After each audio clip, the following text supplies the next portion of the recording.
All right, we'll be starting here in just about 1 minute. So anyone standing in the back, if you'll find a seat, that'd be great. Please, scoot in the middle. That'd be great. Thank you so much.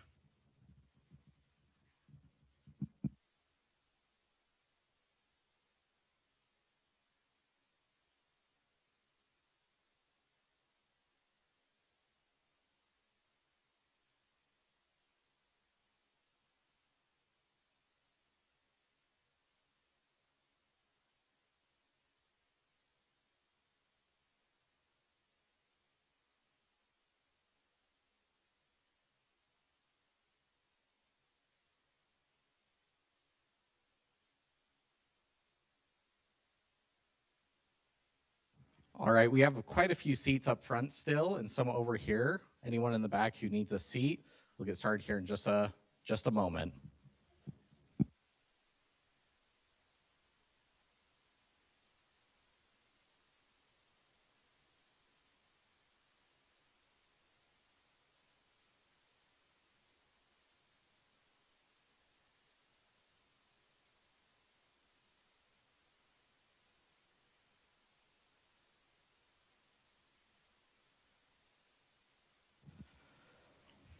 All right, good afternoon, everyone. Thank you so much for being here and welcome to the Eccles Alumni Forum, Inclusion in the Workplace. I'm your host, Riley Smith, and seriously, thank you for showing up today. It means the world to us, and we are so excited to have such a great conversation with our amazing panelists today. Just a note, box lunches will be available immediately following this event. They'll be available to pick up just at the check-in table. If you're a student, specifically a business scholar, your Passport Points QR code will also be available at the check-in desk immediately following the forum. I'd also like to welcome our live stream audience. I know we have quite a few individuals tuning in via YouTube. Thank you for taking time to be with us today. In a restorative effort, we acknowledge that this land, which is named for the Ute tribe, is the traditional and ancestral homeland of the Shoshone, Paiute, Goshute, and Ute tribes. The University of Utah recognizes and respects the enduring relationship that exists between many indigenous peoples and their traditional homelands. We respect the sovereign relationship between tribes, states, and the federal government, and we affirm the University of Utah's commitment to a partnership with Native nations and urban Indian communities through research, education, and community outreach activities. So to start, I'm going to introduce our moderator, Sarah Johnson. Sarah Johnson is a 2021 graduate of the University of Utah's Executive MBA program and David Eccles Alumni Network Board member. Has been a DEI champion throughout her career, and as an operations leader in the bike industry, she engaged in several initiatives like implementing a diversity and equity internship program at Quality Bicycle Products and co-leading an Elevating Women initiative at Specialized Bicycle Components. While serving as COO of Bunch Bikes, she was featured on Femme Cyclists podcast speaking to her experience as an executive in the bike industry. Currently, Sarah is an independent environmental, social, and governance consultant where she takes a data-driven approach to identify DEI opportunities. Please join me in welcoming Sarah Johnson.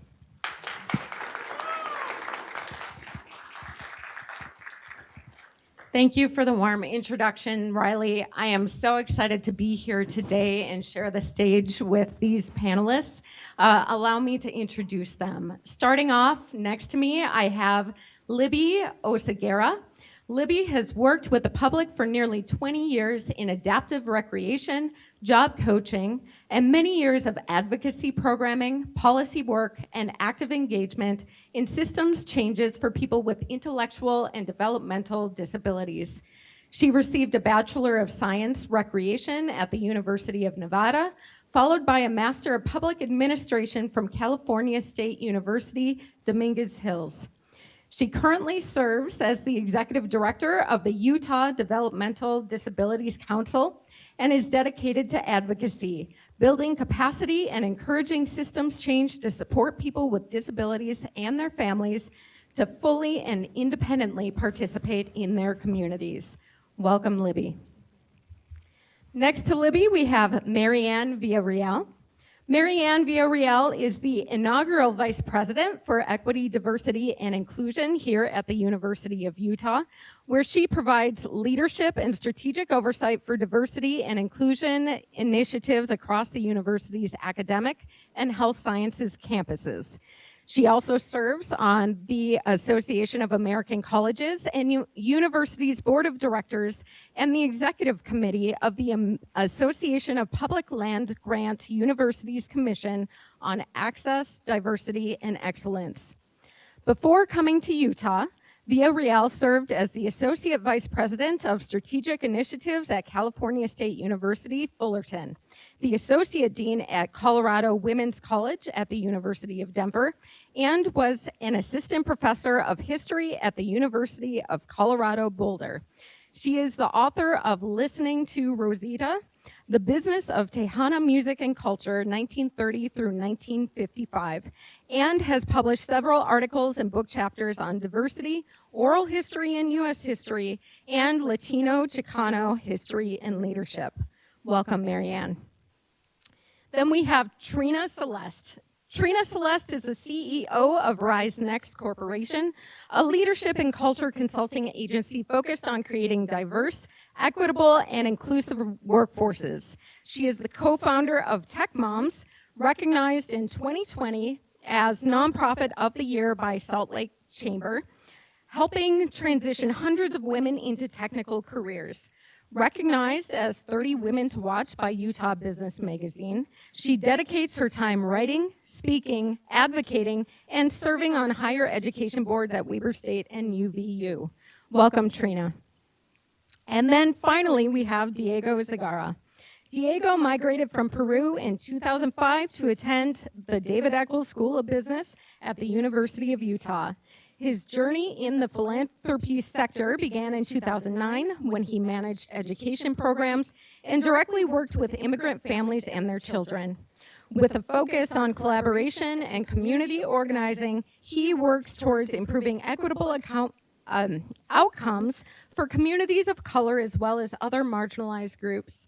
Diego believes that through empowering folks and creating more inclusive environments, philanthropy can do more than just address the symptoms, rather examine the root causes and systems in place creating these disparate outcomes.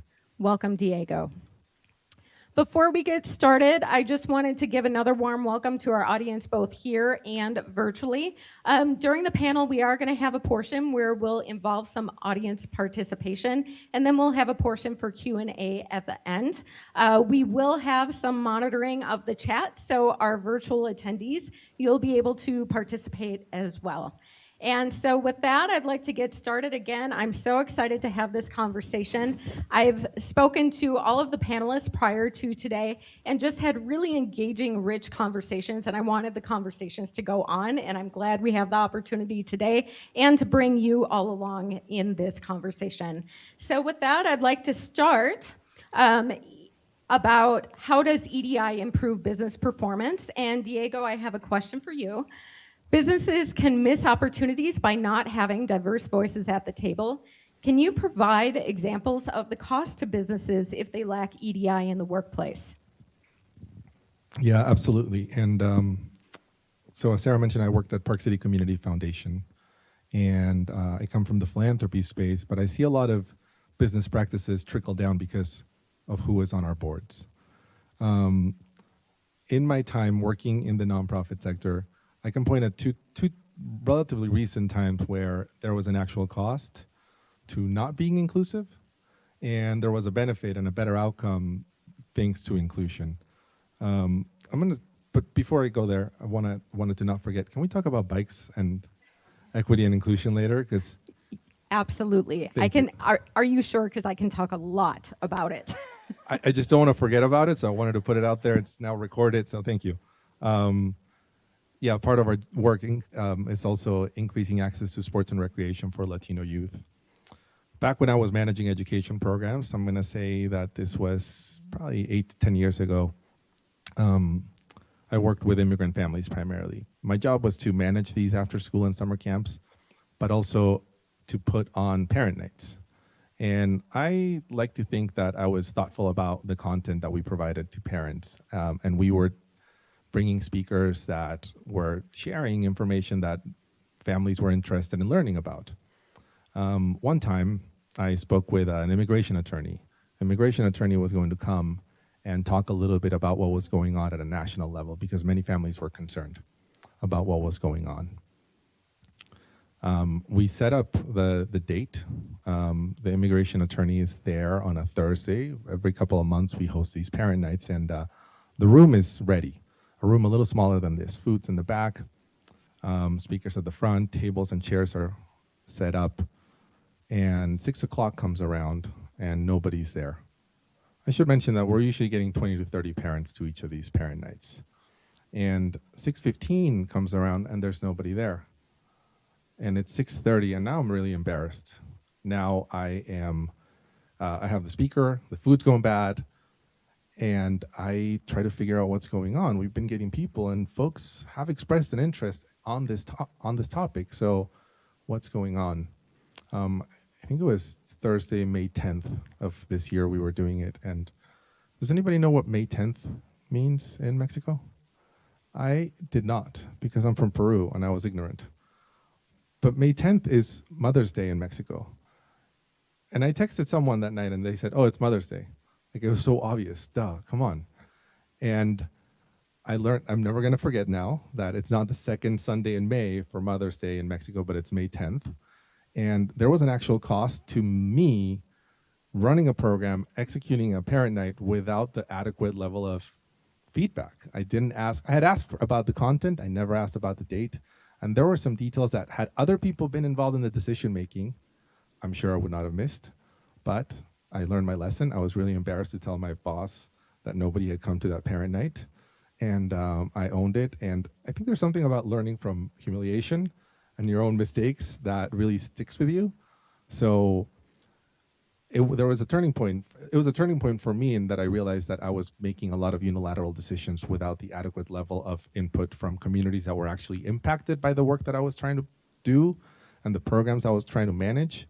That I'd like to think that I've saved a lot of money and resources from nonprofits since by including other voices. And that was just one small story, but it stayed with me because of the shame that was exhibited in my face and otherwise. But that's one. And then at my current job in the Community Foundation, this is one time when I believe we got it right. But 2.5 years ago, when we were managing emergency relief funds for COVID response, we partnered with Summit County to manage $1 million and distribute them through grants to nonprofit partners doing really good work. There were 2 organizations in Summit County that were supporting families with rent relief. And our grants committee, that was an ad hoc committee, for the first time, it paid participants. We had always relied on folks volunteering their time to participate on our grants committee. That was leaving people outside.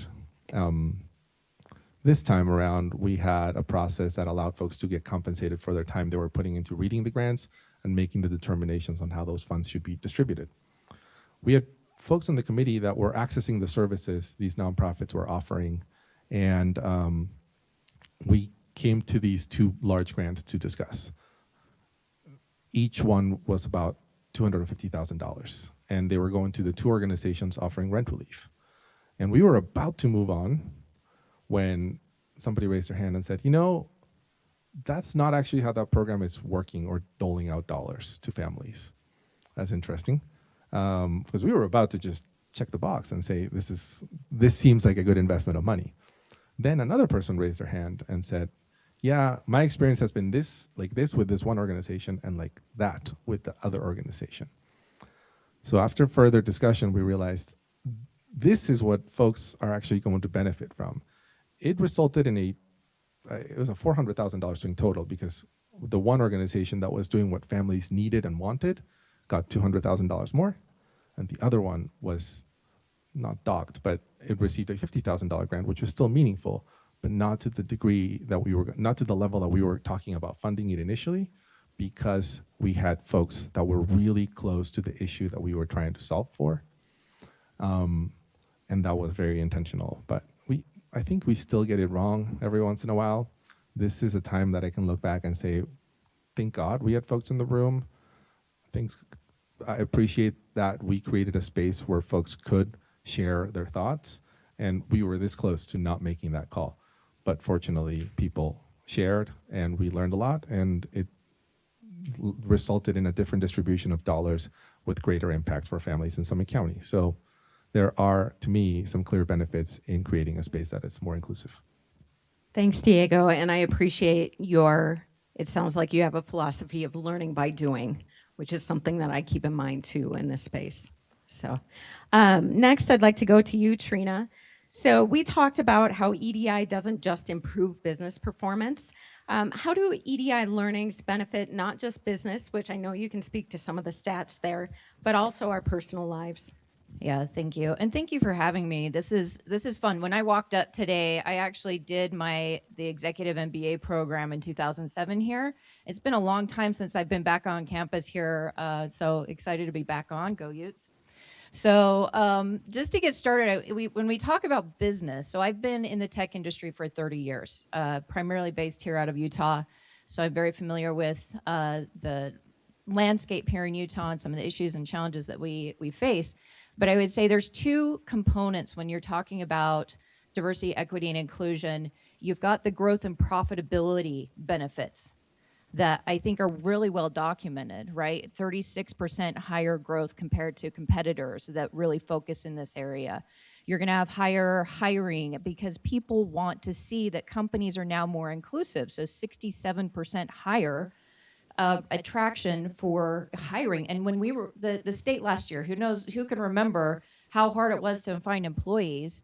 People are looking to see if your companies are being inclusive now. You cannot ignore this, right? So there are some profitability aspects as far as retaining.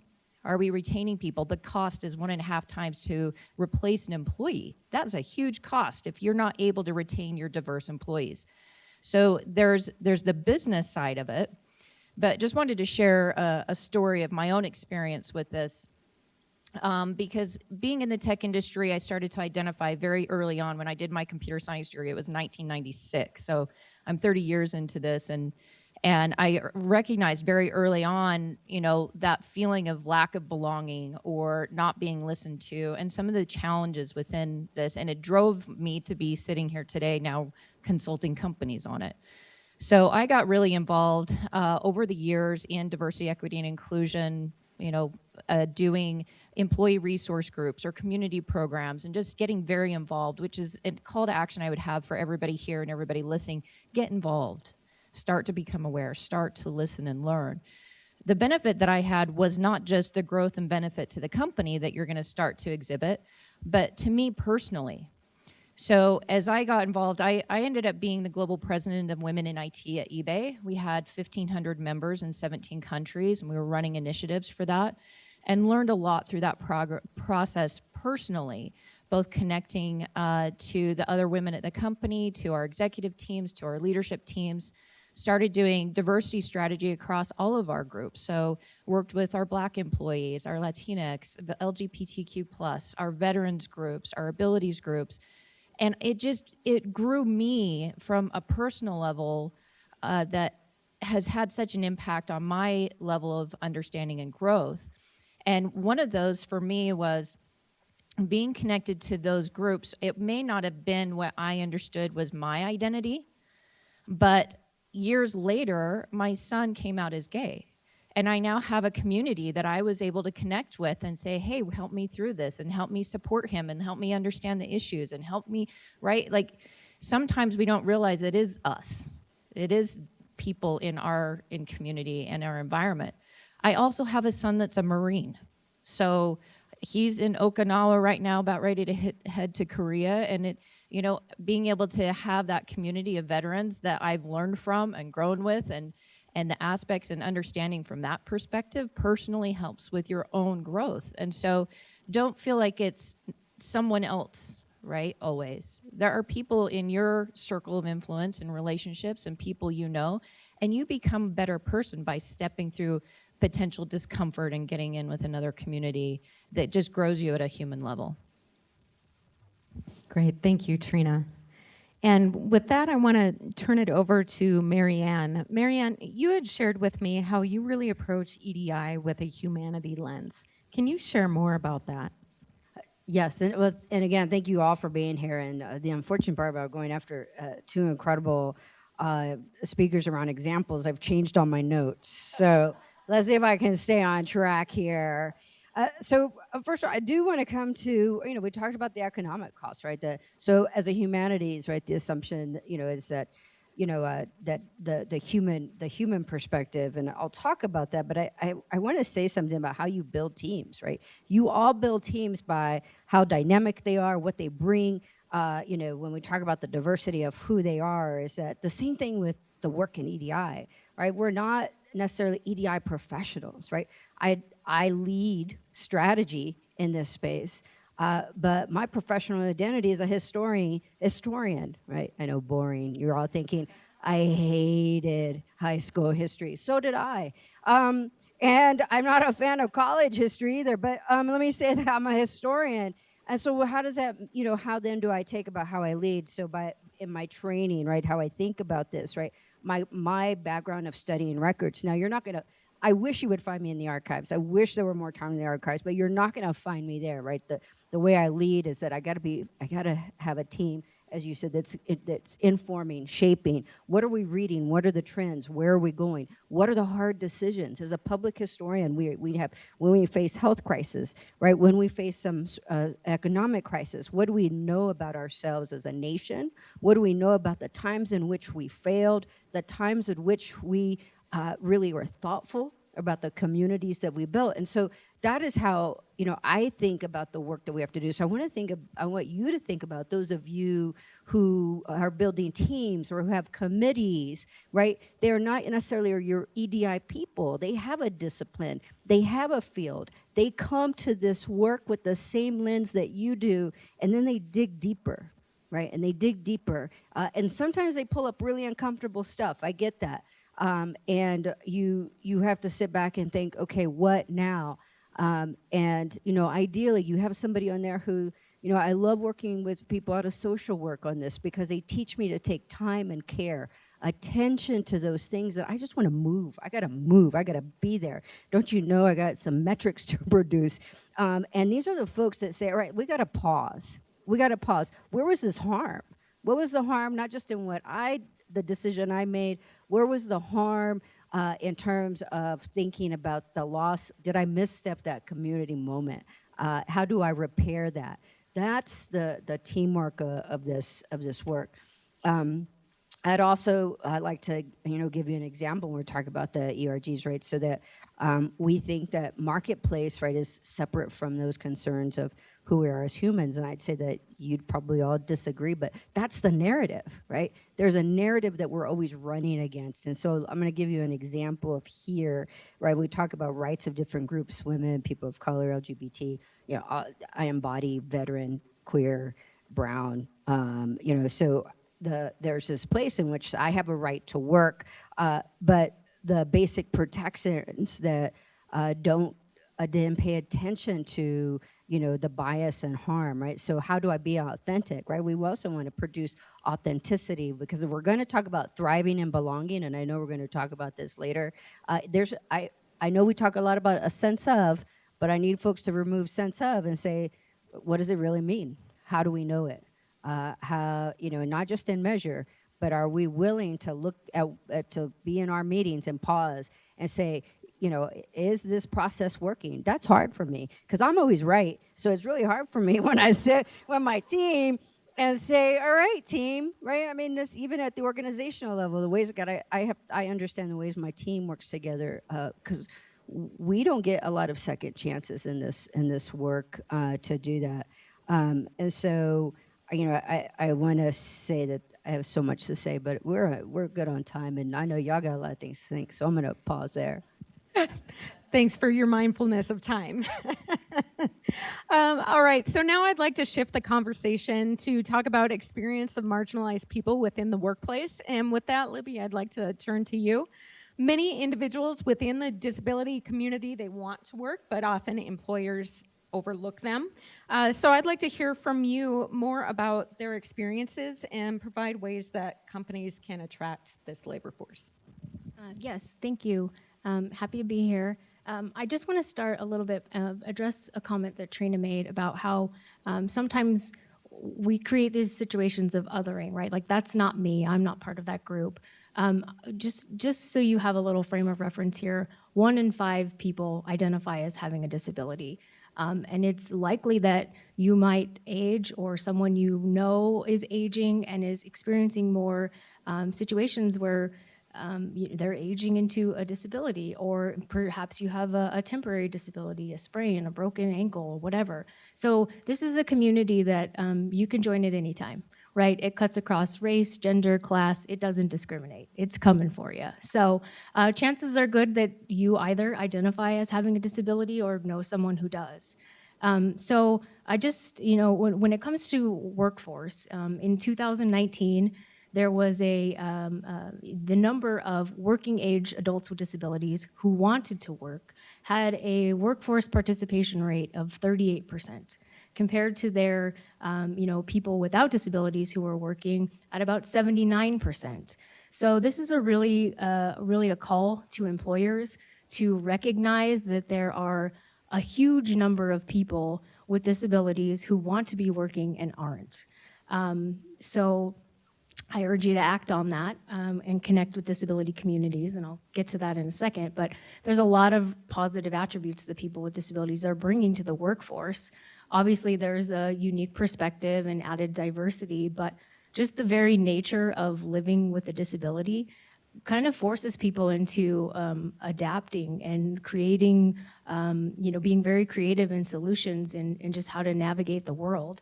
So there's a lot of opportunity for people to gain skills like problem solving, resilience, persistence, flexibility, planning ahead, a lot of really great skills that foster innovation and growth. So, consider that when you're thinking about who you want to hire and who you want to retain. Additionally, people with disabilities are applying for jobs that they are qualified and skilled to perform. So this is not a charity, right? That nobody's asking for a hand up.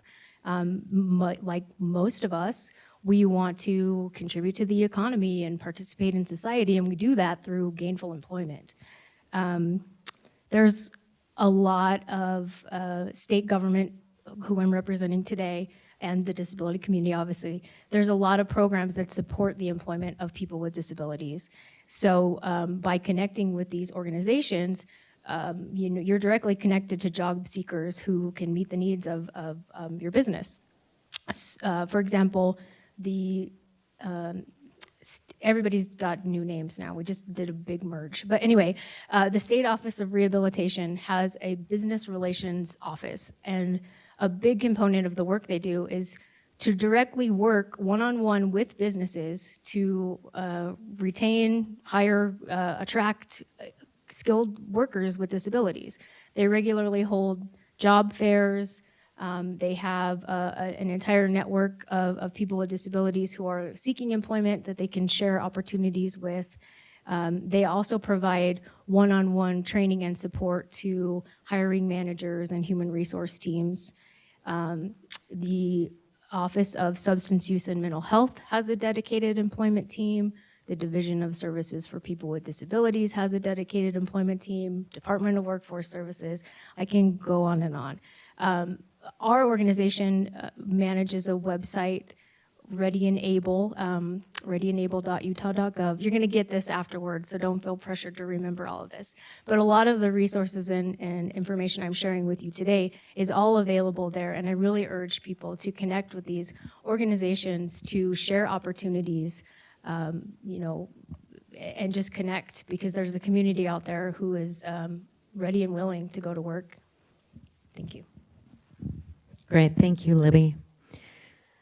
So Trina, we had talked about in our conversation about how, a lot of companies, they put resources towards attracting a diverse workforce, but then they can't retain those people.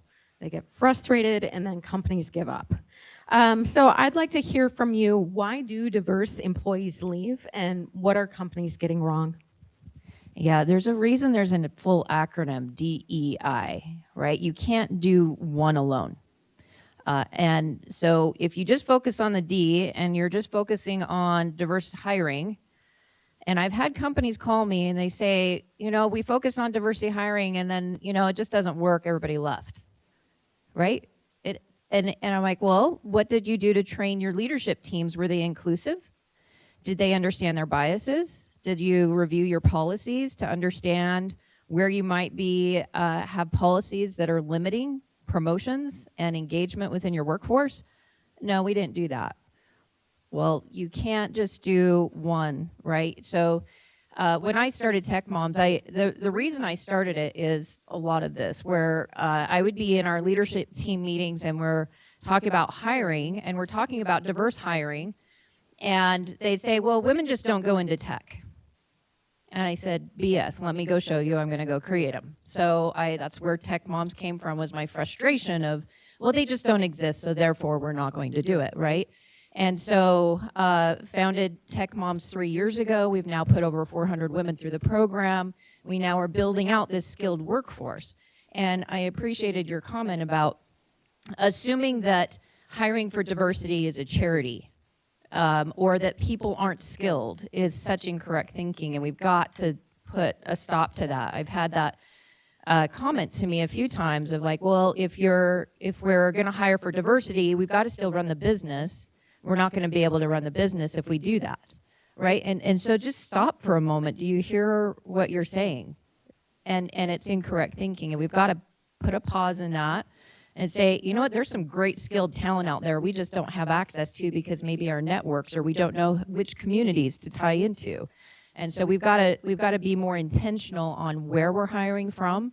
But then once we've done that, we have to be also training our leadership teams and our employees and creating cultures of openness where you can address some of the biases that exist that really impact retention within a company.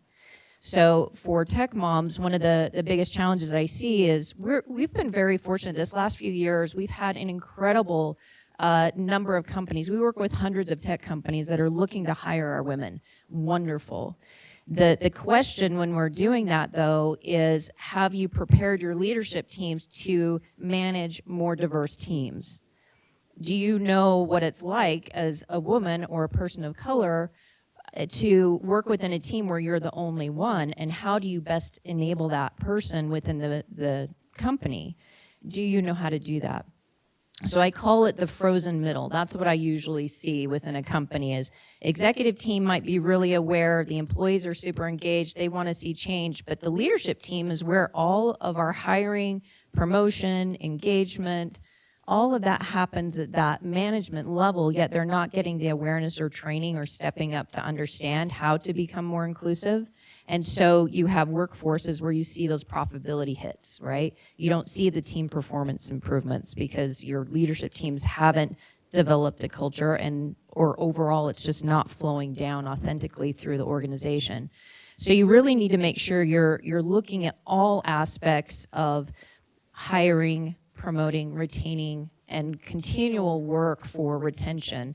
And a lot of the work that I do is developing strategies, not just awareness. All of you are becoming aware, right? Just by being here, which is wonderful. But now what are you going to do with that knowledge? What are those next steps you're going to take in order to create change within your own area and where you're at? And I think that's where you start to go, okay, I understand some of these things, I'm stepping out. Now how do I put it into practice? Great, thank you, Trina. And with that, retaining employees, an important piece of that is creating a sense of belonging, which Mary Ann, you had mentioned that earlier before. I'd like to dive in a little bit more on that. So you've designed instruments to create a sense of belonging for students, and you've extended that to staff as well. What are some examples that make individuals feel like they belong in the workplace, and how do you suggest we build belonging in our workplaces? Thank you. And I want to clarify where if you're at the University of Utah and a staff member, we're working on that staff belonging instrument. So, and we welcome that input. We do have that student belonging. We just launched that on January 24th for 10,000 to pilot of our students. And also, let me just say, this work excites me. I hear my kid in my head say, "Mama, you get too excited, settle down." So I'm going to try to take a deep breath and say, here are the things that I want to highlight, right, what you said about diversity, right? Diversity is a fact. We say this at the University of Utah. You have it or you don't. And if you don't, right, then you create strategies, right, to gain it. And then you got to do some more work, right? And so what is that work? We talk about equity, and belonging fits in this equity piece, right? If we're not changing the spaces, we're not disrupting this notion that diversity is about zero sum or that diversity is about replacement. I'm assuming you're all here and our friends online are here because you believe in the work, but we have a responsibility in the ways in which we're also complicit in keeping the systems that really push people out. And that does, the other part that I would say we're complicit in is that we have to pause when we talk about the intentional setting, right? If I talk about the intentional setting of the table, for example, that our lives are multiple intersections, right? You just noted that our lives will change, right? What disability means in our lives will also change. So how are we adapting to this? I mean, we're smart people. Our sense of adapting to who we are in the moment and how we do that has to be a very intentional design. And so how do we know that we're doing that? And this is where the belonging measurement it's been validated for my quantitative people in the house. We're happy to share those results. But we want to know, and the question that we're asking out of student affairs and our division is that the students that we serve across various centers, we know they have majors, and things might be happening in their colleges as well. But what's happening in our centers, are we also forcing them to choose a singular identity in that moment, or are we creating those very authentic spaces where there's exploration, where there's growth, right? It doesn't just apply to students, it applies to new employees, right? I mean, everybody's professional development. If you look at the arc of your own professional development, where were those spaces in which you were able to make shifts, make decisions, know that you could speak a truth, right? We talked about this earlier in our smaller room, right? How do you speak the truth and know that you're not going to be pushed out of fear, right? So how do we also erase this notion of economic scarcity, of space scarcity, of resource scarcity? That's part of our responsibility, just in ensuring that inclusivity space. If we anchor belonging, and so hold on tight. I think if we can do this together, especially at the University of Utah, which we're convinced that we can, and be a model for other flagships. It really helps us rise above what we're experiencing now and how we feel targeted, how we work against each other, how we cede ground to the wrong people, and we block each other out. And so how do we do that? And in belonging, again, is that place where we're going to question, is it really happening? And if it's not, how do we continue to redefine those spaces? Yeah, and with that, I'd like to ask for some audience participation right now. Marianne would love to hear with her work, and us here on the panel would love to hear what makes you feel like you belong in your workplace. Raise your hand and I can bring you the mic.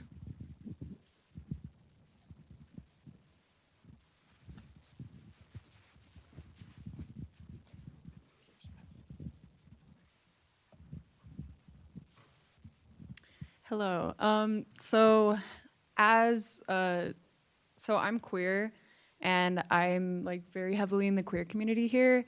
And something I hear from a lot of my friends is basically that dress codes are really kind of like an older gender normative thing that are sort of making us more uncomfortable in the workplace.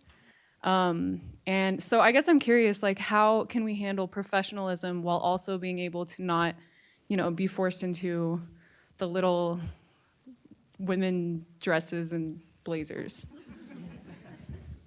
While also not flipping over and having to dress like in the masculine, you know? Question Anyone for want anyone to respond to that? I love me a blazer, so I think it just in the workplace. I've seen this where creating cultures where you can have the discussion within the company. So I did business strategy at Harvard, and I remember they did a whole culture, like how to drive culture. And you'll see some companies that's their culture is very professional, right? And it's so tied to their company as how they're driving the company and how they're going to be. And I think it's being able to have an organization that can have those conversations and saying, okay, what really is required for our culture and what is not. Every company from a corporate perspective, I'm very corporate sided, so I'd love to hear the academic and other, but I think that having an environment where you can say what is going to be part of how we want to drive our corporate culture. It's a conversation. I don't think that there's a hard line, and that's part of this work is saying, all right, what's going to work, and being able to have, so if you have employee resource groups or you have those communities that can come in and say, hey, this is something important to us that we want to have a conversation about, then that drives a better corporate culture, right? To where you can have the conversation. But I don't think that there's like this is what works now. I think it's more fluid than that. Yeah, from the guy wearing a suit. This was a very conscious decision because it was a business forum. I put in a suit for work twice a year, I think. But I wanted to play the part, so to speak, for this panel today. And much like Trina just mentioned, I think it's about creating the space for having the conversation and asking, why is this the employee manual? Why does it say we have to dress like this? What are the outcomes that we're seeking when we're asking people to dress a specific way? And I've had this conversation with colleagues. So I work in philanthropy in a community foundation, and to some degree, we still have a bias towards dress, a positive bias towards a suit perhaps, right? Maybe less so these days, but like trust is something that we talk about, and folks need to trust us before they donate money to the work that we do as a 501c3. And that was a great question, by the way, because I don't know if we have the exact answer other than what are we trying to achieve when we say that people need to wear a suit and tie to work? Diego.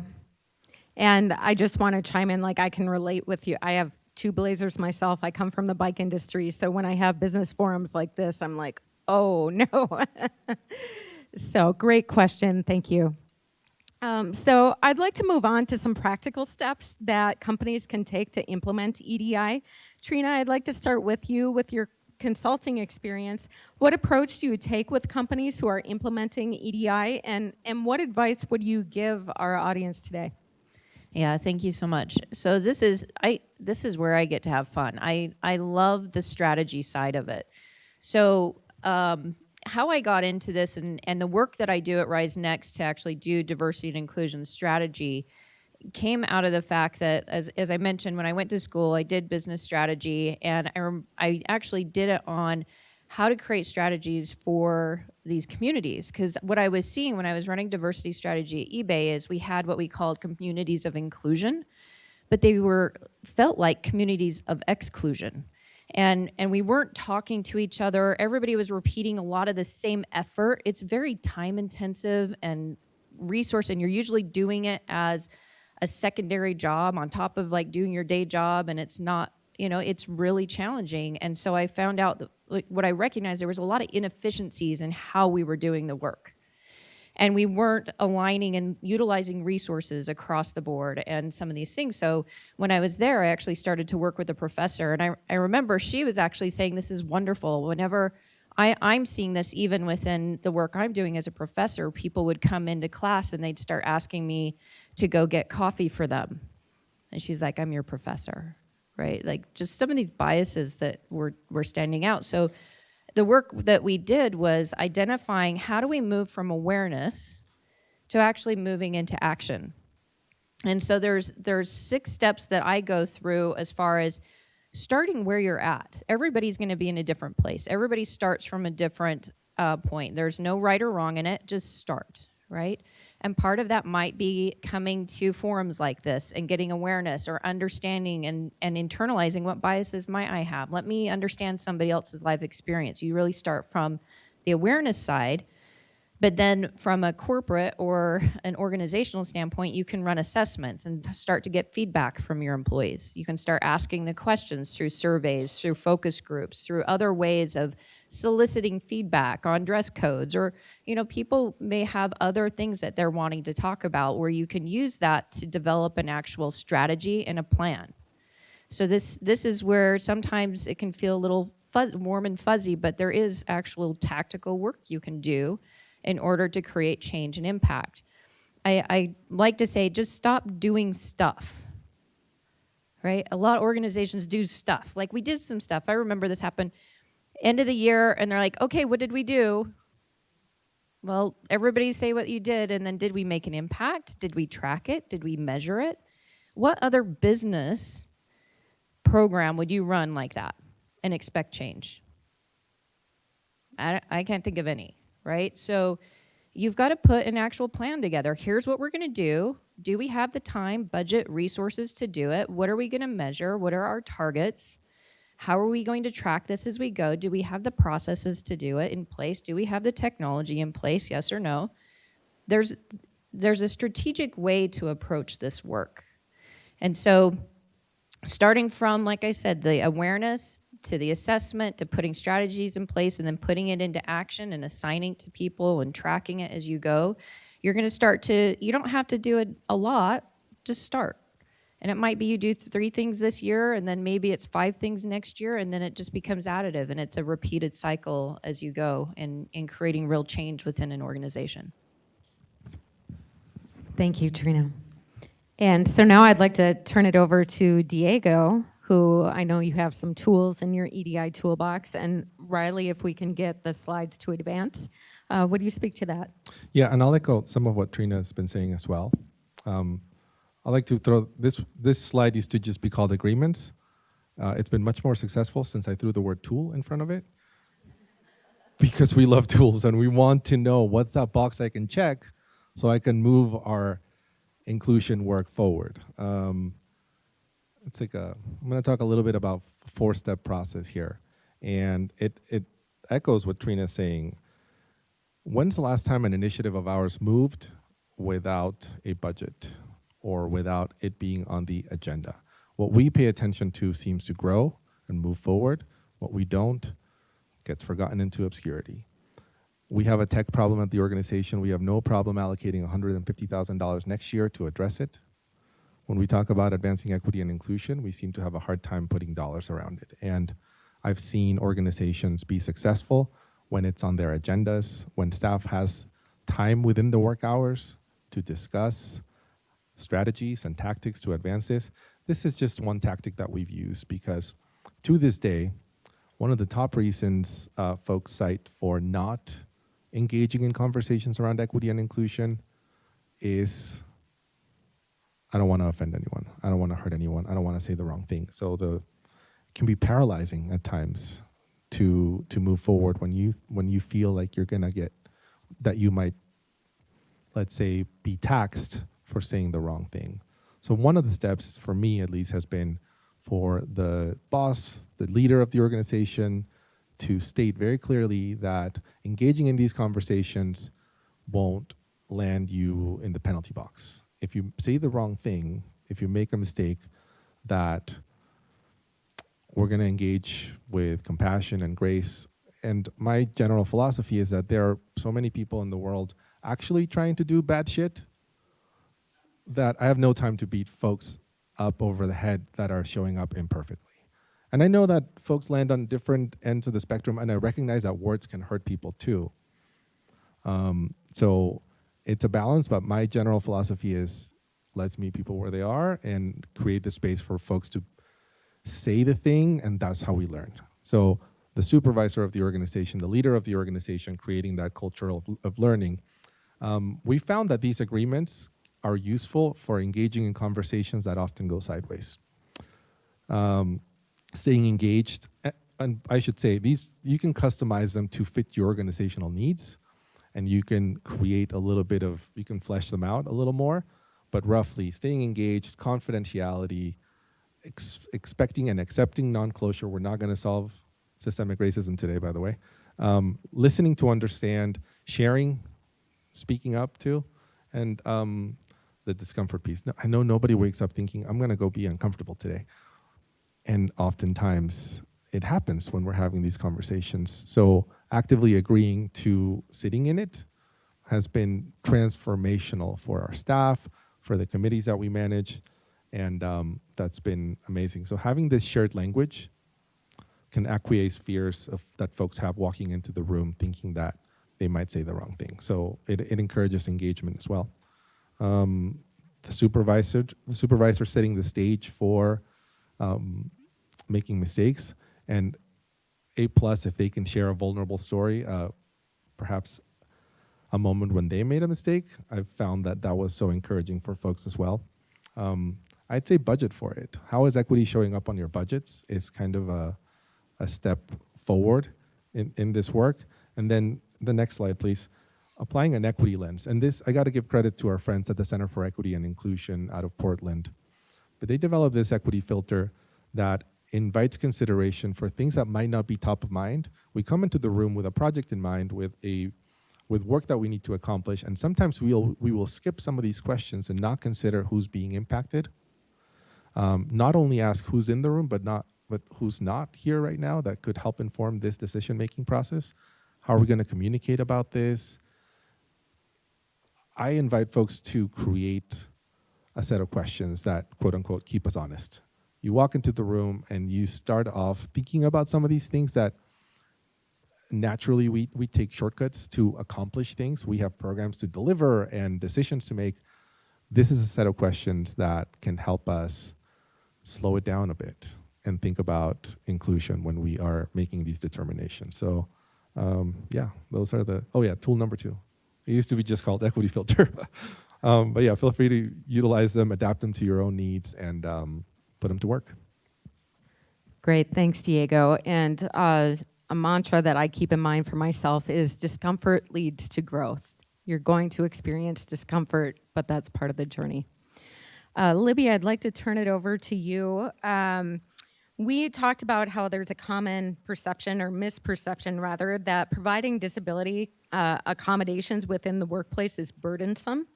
Is it really such an onus? And what are some accommodations that employers can make?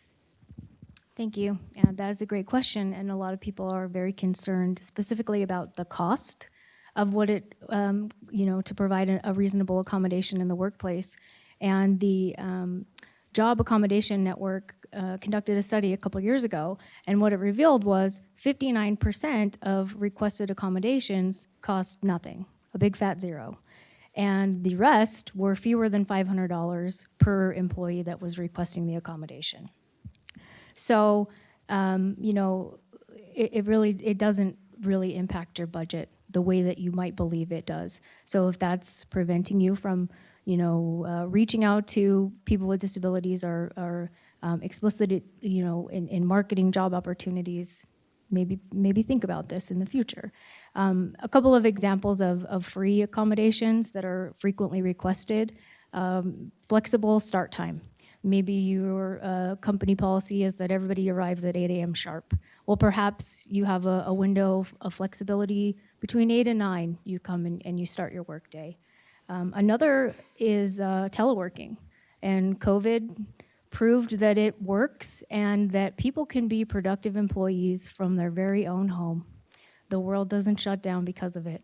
And this has really opened a lot of doors for people with disabilities who maybe wouldn't perform well or have the most optimal experience in a traditional work site. So a lot of people were able to maintain their employment because of the accommodation to support a work from home position. It's also brought a lot of people into the workforce who didn't otherwise think that employment was going to be right for them because they have the ability to perform their job from home. So consider telework if you haven't already. there's a lot of accommodations that can benefit your entire workforce or a significant amount of those people with the flexible start time, for example. Maybe a lot of your employees are parents of small children or are caregivers to aging adult parents. Perhaps they have children with disabilities themselves. Maybe they just aren't morning people. I know a lot of people in my life that can benefit from a little bit of flexibility in the morning. Another example of something that has been beneficial across an entire division, there was an employee who had requested an accommodation so that they could improve their ability to focus. So the employer provided some noise canceling headphones and really saw some great results for this person and decided, well, I'm just going to extend this to anybody, right? This opportunity, if you want these headphones, I'll provide them for you. And what they saw was attentiveness, focus, productivity was up across, everybody that was participating in using these headphones. So there's just a lot of things that really, whether you intended them to or not, can impact everybody positively. The last example I want to share is a sandwich shop. It was a potato chip display at the end of the service counter. And there was one employee who needed a picture to help them to do their job, to maintain the front of the store. And so the picture was of the organized potato chip display, and it had a list of the inventory and what have you, so just keeping the display nice and properly stocked. And other staff were benefiting from this as well. And other people were using this picture of what it needed to look like. And so eventually that was incorporated into staff training when new people were hired. It increased the efficiency of the store running because people weren't stopping to ask the manager, how many salt and vinegars do I need? Because it's right there. And then, overall, it just increased the aesthetic of the store. Customers knew to expect an organized storefront. It just made everything better, right? So there's a lot of things that you can do when it comes to accommodations that are just not that expensive and not that difficult to implement. Just another thought I had about this when I've been listening to everyone else, and we're here today and we're talking about equity, diversity, and inclusion, and I really want to throw another letter on the end of there, and that's access.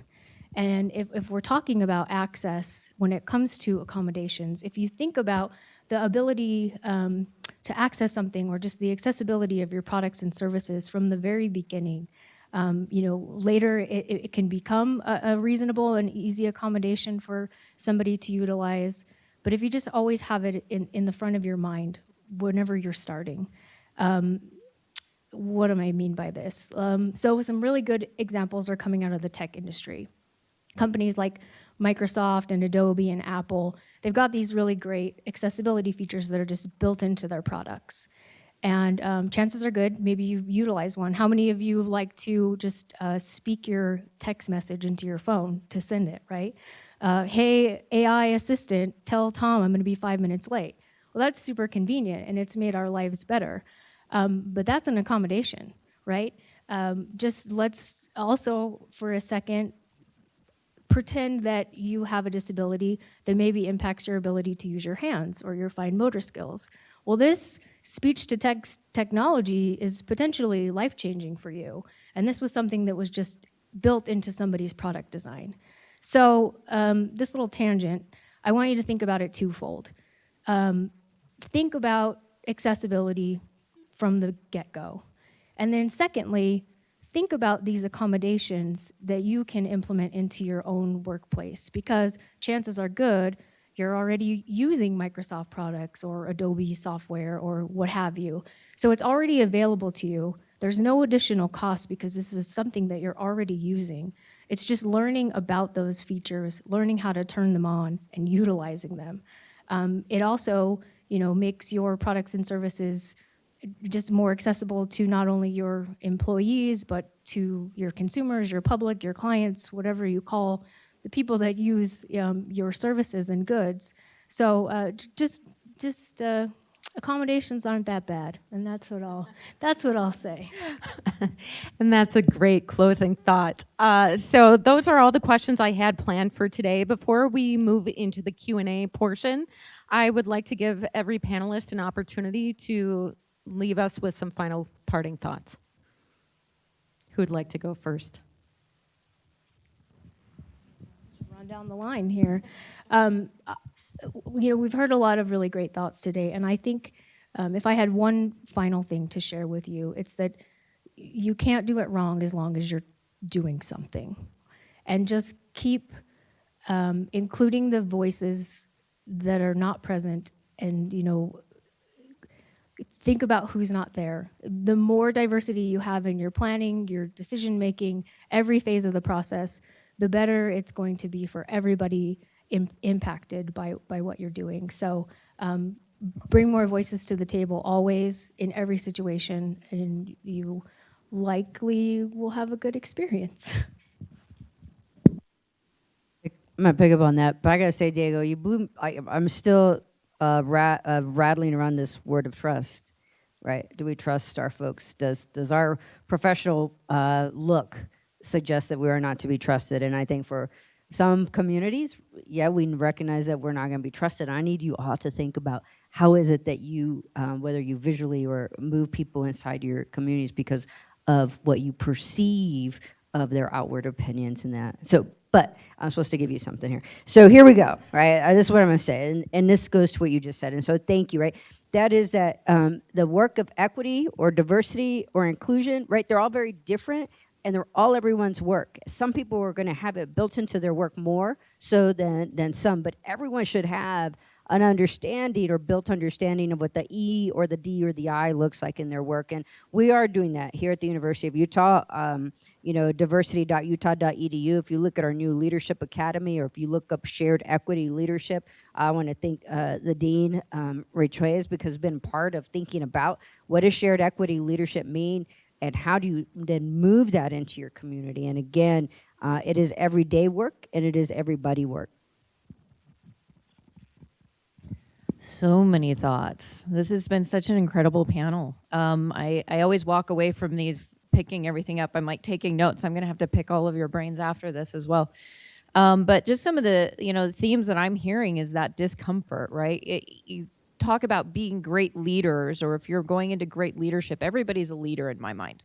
Everyone. There is no one that's not a leader. And you have the opportunity to create change. And so what they always say, get comfortable being uncomfortable. That's what great leaders do. And we have to step into that. My son said to me when he was about 15 years old, he goes, "Mom, if you start giving away all of the jobs to women, there won't be enough for the men."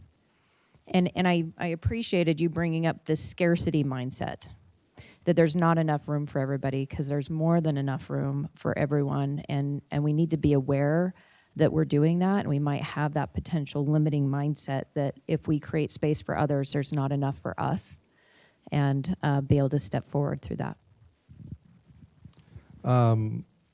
Don't mess it up. We're counting on you. No, I know. I'm kidding. I mean, half kidding, but also, that dress code question, really great question. I've been thinking about it, and I say the trust piece with some disdain too, because in the line of work that I operate in, which is philanthropy, there are so many systems that are were built poorly, and we've inherited them, including an employee handbook that enforces a dress code, right? I think my takeaway is be curious and ask what informs that. What made it so that was the dress code in the 80s and 90s, and who is it hurting? Who is it helping?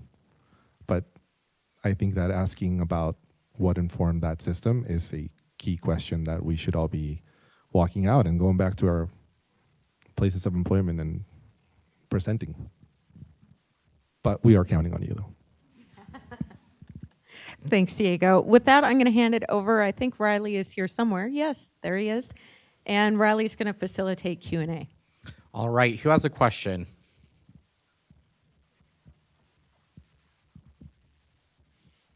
Thank you. I have a comment and I would like to hear your opinion. There is no EDI without J. You cannot build equity, diversity, inclusion without justice. So EDI is a castle in the sky. Justice is accountability anchor. What do you think about it?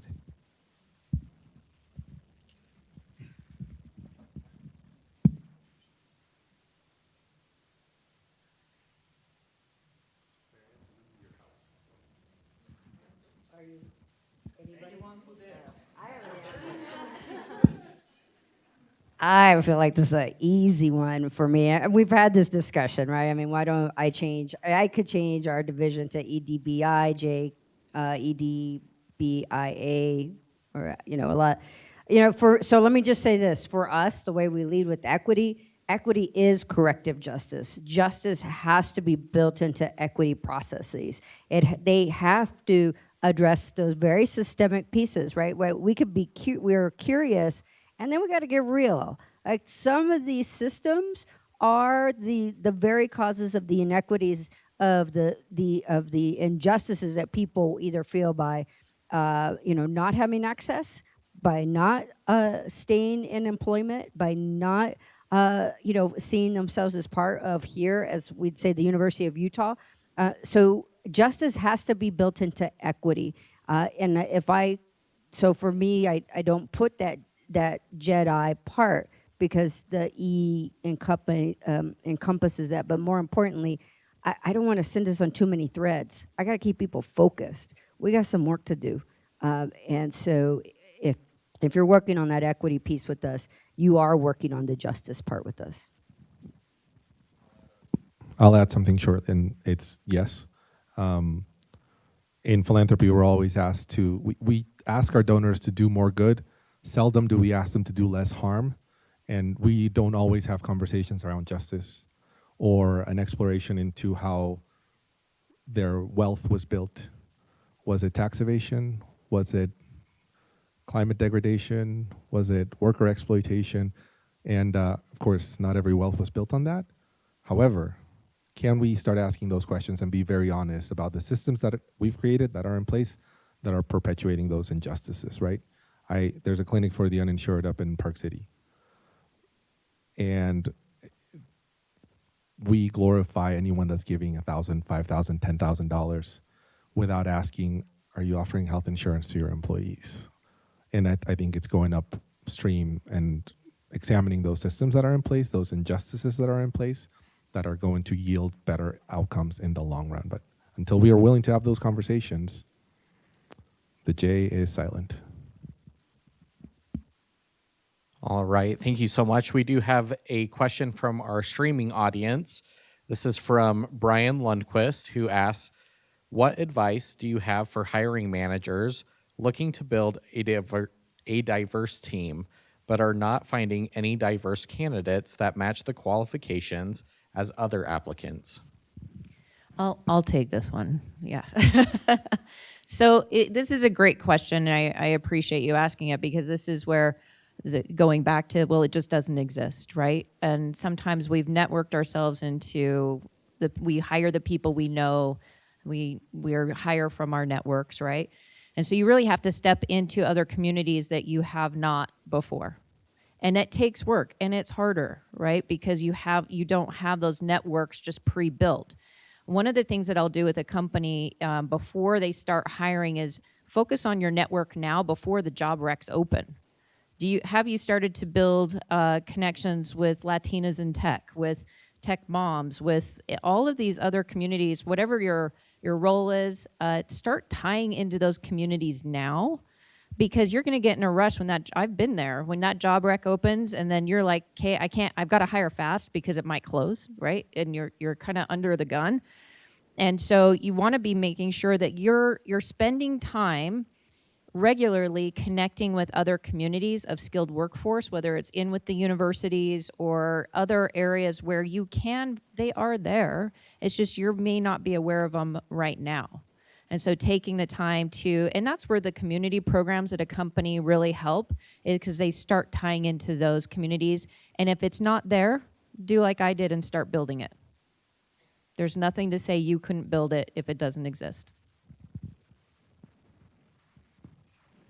sorry, one last thing, because I'm in agreement, and I come at it from, I get a call once a month, once every couple of months now, it seems, from folks, usually in the nonprofit world, asking, do you know any Latinos that would want to work here, or anyone that would like to be on our board?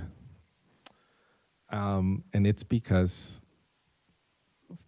our white brothers and sisters oftentimes don't hold those relationships. And to me, it's about building those genuine relationships, asking ourselves, when's the last time I met someone and I made a friend and I connected with someone, so that it's perhaps less transactional but more genuine. And it takes time. And look at your close circle of friends, and do they have similar socioeconomic backgrounds, educational backgrounds? And the answer is usually yes. So I don't have the answer to how to build genuine relationships, but I think it's good introspection for us to have, so that, it is easier to pick up the phone and call a friend to tell them to apply for this position or join a board. So I fall on, let's build genuine relationships with communities that have been underrepresented, and and maybe I'll get that call less in the future. I'm going to set like doctors, surgeons, nurses aside from this. Probably others who are practitioners of that require great certification and great expertise.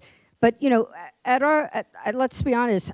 Of those qualifications, right? How many of us qualify for our own jobs that we're putting out there, because we're asking for people to have what we've accumulated over time, right? How much of that are we asking, again, to this trust, right? We need somebody who has particular, I'll give an example. I was asked this question around a policy job, right? The only way that policy was understood was through a very academic lens. And so what about people who have been community organizers for 10 years, who know the policies of the city, who know the policies that have created, a lack of access, lack of transportation? Why are we designing them through our lens of what we understand or what we know, rather than the translation? So we have to become cultural translators also, not just the relationship part, but understanding what is that we're actually asking when we start to break down in our job descriptions. I'll just quickly close with my thought on this. If you're not getting applicants who are diverse and meet your qualifications, I challenge you to question your process. What is your application process like, and who are you eliminating by doing it this way? All right. Thank you so much. Unfortunately, we are at time, as much as I'd love to continue this conversation. But that's the thing. This conversation doesn't stop here. Continue having it. Have it with individuals in your circles. And let's take what we learned today and truly implement it into our lives. Please join me in thanking our wonderful panel. Thank you so much for being here. This has been truly phenomenal.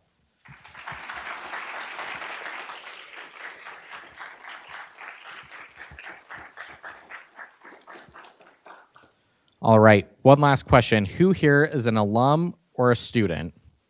Anyone? Whoa, huge turnout. So we have an event coming up. It's next Thursday, February 9th. It's at Gracie's in downtown Salt Lake City from 6:30 to 9 p.m. It is our Young Alumni Trivia Night. It's the first time we're doing this at the business school. We are so excited. It's going to be a lot of fun. You do need to be 21 years or older to attend.